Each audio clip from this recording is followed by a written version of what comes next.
Selamat pagi Pak Teddy, Pak Deki, Bu Mimin, Losyarita, dan teman-teman. Perkenalkan, nama saya Kersita Putra, kelas 6A, absen 11. Hari ini saya ingin kolaborasi 2 tentang dampak teknologi bagi kehidupan. Pertama, saya akan memulai dengan pelajaran bahasa Sunda. Di zaman kiwari, teknologi ke masyarakat jadi pangbutuh nomor bisa dikisahkan dina kehidupan masyarakat. Anu ngagunakeun teknologi teh jalma anu boga kepentingan khusus tina bidang bisnis dan sajarna jeung barudak sakola. Rupa-rupa wujud tina hasil teknologi nyaeta komputer, laptop, smartphone jeung sajarna. Manfaat teknologi keur barudak sakola nyaeta keur kaperluan diajar di sakolana. Salah sahiji contoh kagunaan teknologi keur urang sadayana nyaeta keur ngarensekeun urusan kalawan gancang surapi. Setelah membahas bahasa Sunda, sekarang saya akan lanjut ke pelajaran IPS. Perubahan sosial budaya adalah perubahan yang meliputi perilaku, sikap, nilai, dan tata kehidupan masyarakat. Perilaku sosial budaya biasanya terjadi dari kehidupan tradisional menuju kehidupan modern. Salah satu perubahan sosial budaya biasanya terjadi dikarenakan ada penemuan baru di masyarakat. Contohnya informasi.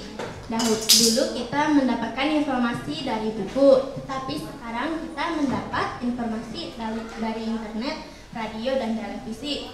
Manusia menjadi lebih mudah untuk mencari informasi dan ilmu pengetahuan. Dampak positifnya adalah menghemat waktu dan berkembangnya ilmu pengetahuan. Dampak negatifnya adalah semakin cepatnya arus informasi membuat manusia sulit untuk memilih informasi mana yang harus didengarkan atau diperhatikan atau diketahui. Dan juga banyaknya berita bohong yang tersebar dengan cepat di kalangan masyarakat. Ada juga listrik. Dulu kita sebelum ada listrik, manusia menggunakan lilin dan lampu petromax yang kurang terang dan terbatas. Tetapi setelah listrik ditemukan, kita menggunakan bola lampu yang lebih terang dan cukup terang. Dampak positifnya, kenyamanan dan keselamatan di jalan terjaga dan kegiatan bisa berlangsung sepanjang hari seperti memasak, bekerja, belajar bisa berlangsung setiap hari dengan mudah. Ada juga dampak negatifnya. Dampak negatifnya adalah bagi lingkungan, polusi cahaya juga berarti pemborosan energi. Komunikasi. Sebelum ditemukannya telepon, smartphone, dan email, manusia menggunakan surat untuk mengirim informasi, berkomunikasi. Surat dikirimkan melalui kantor pos dan membutuhkan waktu yang lama untuk sampai ke tempat tujuan. Tapi setelah ditemukannya smartphone, telepon, dan email, kami dapat berkomunikasi dengan mudah tanpa dibatasi jarak dan waktu.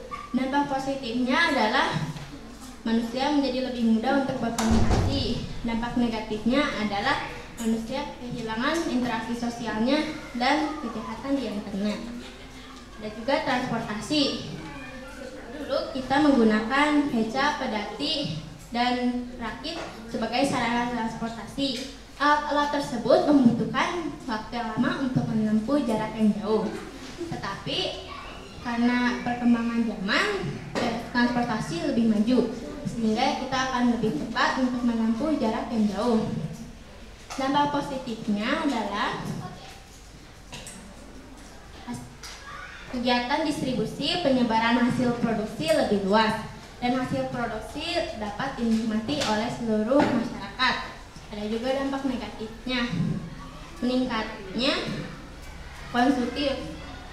perilaku konsumtif, menyebabkan kemacetan, dan meningkatnya polusi udara. Terakhir ada ekonomi. Sebelum adanya teknologi,